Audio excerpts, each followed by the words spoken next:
안녕하세요. 2년을 채우지 못하고 이혼을 하게 된 30대 초반의 여성입니다. 이 사연을 말씀드리기까진 많은 용기가 필요했어요. 아는 사람한테 이야기하자니 너무 부끄러워서 이렇게 익명으로 사연을 적어봅니다. 남편과 저는 같은 건물에서 일하면서 알게 되었습니다. 저는 2층에 위치한 학원에서 수학을 가르치고 있었고, 남편은 바로 위층 보험사무실에서 팀장으로 일하고 있었습니다. 접점이 없어 보이지만 그래도 1년 넘게 오며 가며 얼굴을 마주하게 되니 어느샌가 서로 누가 먼저랄 것 없이 안녕하시냐는 짧은 대화는 나누게 되더라고요.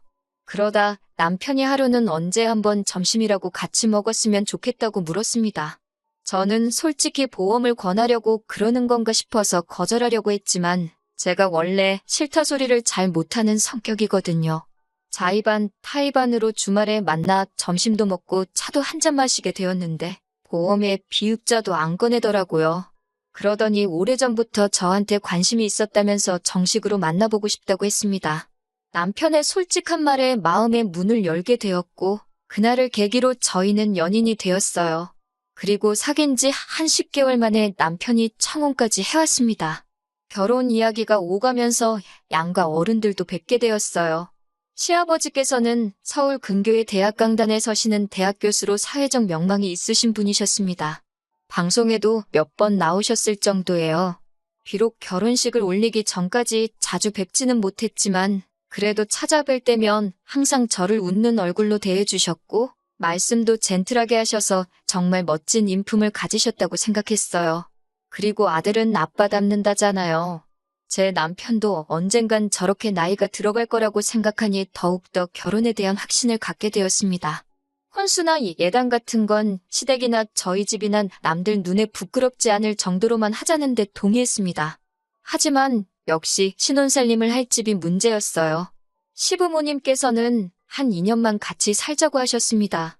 저에게 가풍도 익히고 한 가족으로서 정도 붙이면 좋지 않겠냐고 하시면서 말이지요. 대신 2년 후에 저희가 독립을 하고 싶다고 하면 그땐 집을 사주신다고 하셨습니다. 솔직히 이때는 시아버지의 실체도 몰랐고 여러모로 손해는 아닌 것 같아서 좋다고 했습니다.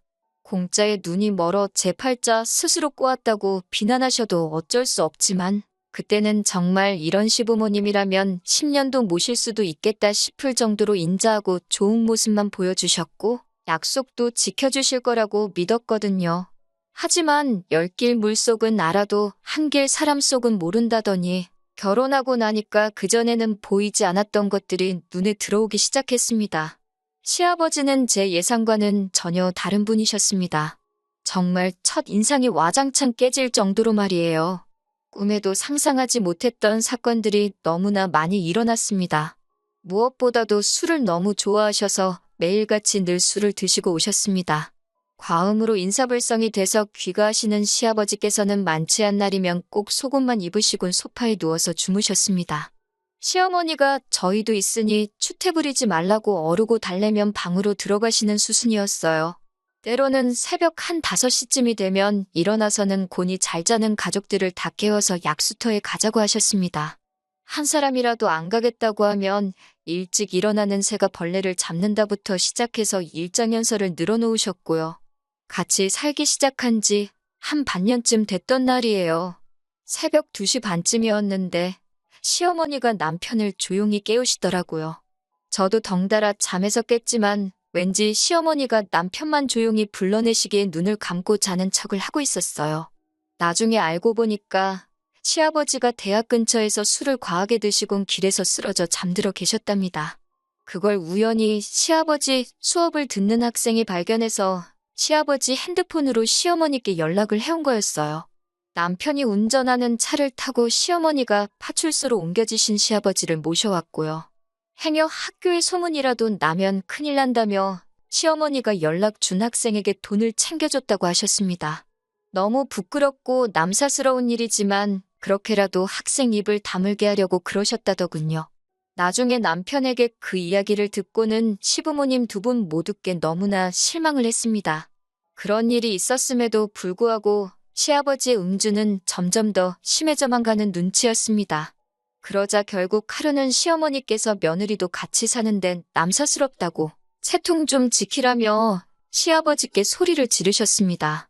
같이 사는 동안 시어머니가 시아버지께 이런저런 잔소리를 하시는 건 봤어도 큰 소리를 내시는 건 본 적이 없었기에 저나 남편이나 깜짝 놀랐습니다. 시아버지께서도 처음엔 당황하신 듯 하더니 이내 TV 옆에 있던 수석을 집어드셔서는 거실 테이블에 집어 던지셨습니다. 시어머니더러 마누라가 남편을 무시하니 술을 안 마실 수가 있냐면서요. 테이블 유리가 다 깨지면서 집안은 순식간에 난장판이 되었고요. 소리가 어찌나 컸는지 아랫집에서 무슨 일 있냐고 인터폰을 해올 정도였으니까요. 태어나서 한 번도 이런 상황을 직접 겪어본 적 없었던 저는 말 그대로 심장이 터지는 줄 알았습니다. 시아버지께서 저에게 배우라고 한 가풍이 이런 건가 어이가 없었네요. 시어머니는 주저앉아서 당신 팔자를 한탄하시면서 우시고 저는 그런 시어머니를 달래며 집을 치워야만 했습니다. 시아버지는 욕을 하며 집 밖으로 나가셨고 걱정이 된다면 남편은 시아버지 뒤를 따라 나갔고요. 놀라운 건 이런 대소동이 있었지만 그 다음 날 가족 중 누구 하나 먼저 이 일을 입에 담는 사람이 없었다는 거예요. 사실 무엇보다도 시어머니와 저희 부부를 답답하게 한 건 시아버지는 다음 날이 되면 아무 일도 없었다는 듯이 행동을 하신다는 점이었습니다. 처음에는 어찌나 태연하게 연기를 하시는지 정말 기억을 못 하시나? 기억력에 문제가 있으신 건 아닌가 싶더라고요. 결국 한 1년쯤 지났을 때 저는 남편에게 우리 제발 나가 살면 안 되냐고 물었습니다. 아프신 시아버지 병수발을 할 자신이 없다고 솔직하게 털어놓으면서 말이에요. 그러자 남편은 현실적으로 우리 둘이 맞벌이를 해서 언제 집을 살 수 있겠냐며 1년만 더 버티자고 그러더라고요. 저도 그 말에 딱히 반박을 할 수가 없어서 알겠다고 했습니다. 그리고 그때부터 마음속으로 하루하루를 새고 있었네요. 그리고 얼마 뒤 평소처럼 시아버지는 귀가하시기 전이었고 꾸벅꾸벅 졸고 계신 시어머니께 먼저 들어가 주무시라고 했어요. 그리고는 남편과 제가 거실에서 시아버지를 기다리고 있었고요. 그런데 2시쯤 남편 핸드폰으로 전화가 걸려왔어요. 받아보니 경찰서더라고요. 시아버지께서 엉뚱한 동네에 있는 포장마차까지 가셔가지고는 술에 취해 행패를 부리셨다고 하더군요. 옆자리에 중년 부부가 술을 마시고 있었는데 아내 되는 사람한테 치근덕거리다 싸움이 났고요. 결국 신고를 받고 지구대 경찰관이 나왔는데 그 경찰관한테 욕설을 퍼부으셨답니다. 남편은 그 이야기를 듣자마자 앞에 쩔쩔매면서 지금 당장 모시러 가겠다고 죄송하다고 연신사과를 하고 있었어요.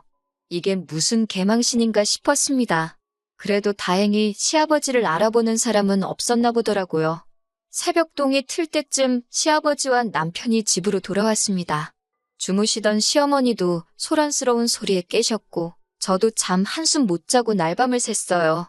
술에서 덜 깨신 것 같았는데 뭐가 그렇게 그날은 또 기분이 좋으신지 계속 저한테 사랑의 총알을 쏘시고 저더러 한번 안아보자 그러시는 거예요.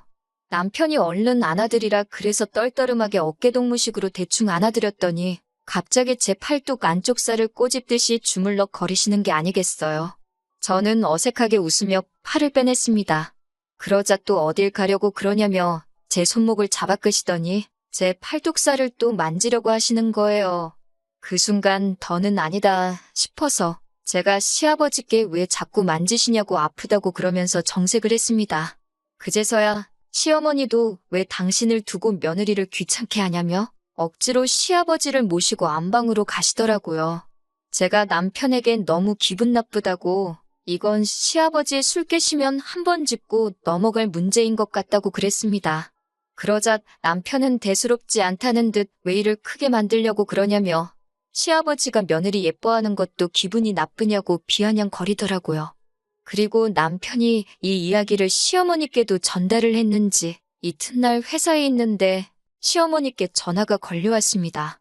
당신들이 딸이 없어서 시아버지가 저를 딸처럼 생각해서 그러는 거니까 너무 기분 나쁘게 받아들이지 말라고요.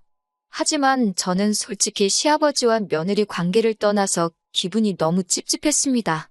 하지만 제가 남편과 이혼을 결심하게 된 결정적인 이유는 따로 있습니다. 시아버지의 음주가 결국 저희 부부의 발목을 잡았어요. 10시 정도로 약간 늦은 시간이었지만 음식물 쓰레기를 버리고 자야겠다 싶어서 아파트 1층으로 내려가는데 어디선가 쿵소리가 나더라고요. 놀라서 뛰어나가 보니 세상에 시아버지 차가 아파트 화단에 처박히듯 올라탄 나무를 받은 것 같더라고요. 제가 시아버지께 괜찮으시냐고 물어보려는 순간 술 냄새가 진동을 하는 걸 한 번에 알 수 있었습니다. 시아버지께 술 드시고 운전하신 거냐고 그러니 그건 저더러 알바 없다면서 저한테 앞이 찌그러진 차에 타라고 하시더라고요. 제가 왜 그러시냐고 다치신 데는 없냐고 얼른 구급차라도 불러야 하는 거 아니냐고 하니까 됐고 운전을 제가 했다고 하라더군요. 제가 그게 무슨 말도 안 되는 소리냐고 아주 난색을 표했습니다. 그러자 시아버지께서는 내가 대학교에서 잘리면 니들 집은 어떻게 사주겠냐며 어차피 일해봤자 저한테 크게 피해갈 일도 없으니 누가 묻거든 제가 이런 사고를 냈다고 하라셨습니다. 몇몇 이웃들이 무슨 일인가 싶어 밖으로 나왔고 저와 시아버지는 그 몇 안 되는 군중 사이에서 실랑이를 하고 있었습니다. 그때 음식물 쓰레기 버린 제가 안 들어와서 그런지 남편이 따라 나왔더라고요. 저는 그런 남편을 붙들고 방금 시아버지가 하신 말씀을 이야기하며 당신이 빨리 아버님 설득 좀 해보라고 했습니다. 그런데 오히려 남편은 아버님 말씀이 틀린 것도 아니랍니다. 어차피 다친 사람도 없으니 그냥 제가 운전하다 실수했다고 하라는 거예요. 제가 음주운전을 하고 집에 오신 건 범죄라고 절대 협조해드릴 수 없다고 했어요. 그러자 남편은 네가 학원 선생이지 무슨 성인군자냐며 그럼 너는 시아버지가 면허 취소라도 되는 걸 바라는 거냐고 묻더라고요. 그 순간 저는 이 부자지간에게 참교육을 해줘야겠다는 생각이 번뜩 들었습니다. 그래서 경찰을 불렀습니다. 제가 경찰을 불렀다고 하자 시아버지가 이게 무슨 배워먹지 못한 짓거리냐며 얼른 다시 전화해서 못 오게 하라시더군요. 남편도 어떻게 며느리가 시아버지를 신고하냐며 제정신이냐고 화를 냈습니다. 저는 남편에게 이번엔 나무로 그쳤지만 다음에는 진짜 사람이 다칠 수도 있다고 저런 분에게선 면허를 뺏는 게 모든 사람을 살리는 길이라고 설득을 했지만 남편은 들으려조차 하지 않았습니다. 급기야 남편은 먼저 저에게 이따위로 하면 이혼이라고 울음장을 놓더라고요. 그제서야 저도 정신이 들었습니다. 맨날 술 먹고 개가 되는 시아버지도 문제지만 그런 시아버지를 매번 받아주는 시어머니와 남편도 똑같은 사람들이라는 걸요. 저는 남편에게 바라던 바라고 헤어지자고 받아쳤습니다. 막말로 애도 없는데 헤어지지 못할 이유가 없었으니까요. 저는 당황한 부자를 그렇게 두고 집으로 올라와 급한 대로 제 짐을 챙겨서 나왔습니다.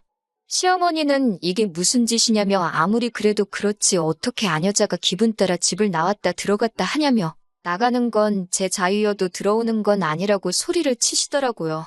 그래서 저도 다시 들어올 일은 없을 거라고 걱정 마시라고 했습니다. 결국 시아버지는 혈중알코올 농도가 면허 취소 수준으로 나온 데다 블랙박스에 음주운전을 한 기록까지 다 녹화가 되어 있어 결국 면허 취소에 벌금형까지 내려졌습니다. 남편은 그제서야 자기가 잘못 생각했다는 걸 알았는지 저에게 다시 한 번만 이해해달라며 싹싹 빌었지만 저는 소송을 불사해서라도 이혼할 거라고 말해줬어요. 그리고 질질 끌면 시아버지 이야기까지 다 떠벌리겠다고요. 그러자 남편도 더는 제 마음을 돌릴 수 없겠다 싶었는지 이혼에 동의해주겠다 했습니다. 대신 시아버지가 돌아가시면 다시 같이 살자는데 이건 뭐 미친 소리나 마찬가지죠. 그렇게 며칠 전 저와 남편은 마지막으로 협의이혼을 했다는 신고서를 내고 깔끔하게 남남이 되었습니다. 이제 당분간은 술 먹는 사람은 상종도 하기 싫으네요. 시아버지는 면허 취소와 지난번 술에 취해 길에서 발견된 일까지 학교 안에 소문이 나면서 결국 강단에서 물러나셨다고 하더군요. 지금은 뭐 미움도 없고요. 그냥 시아버지가 건강관리 잘하셔서 오래 사시면 좋겠습니다.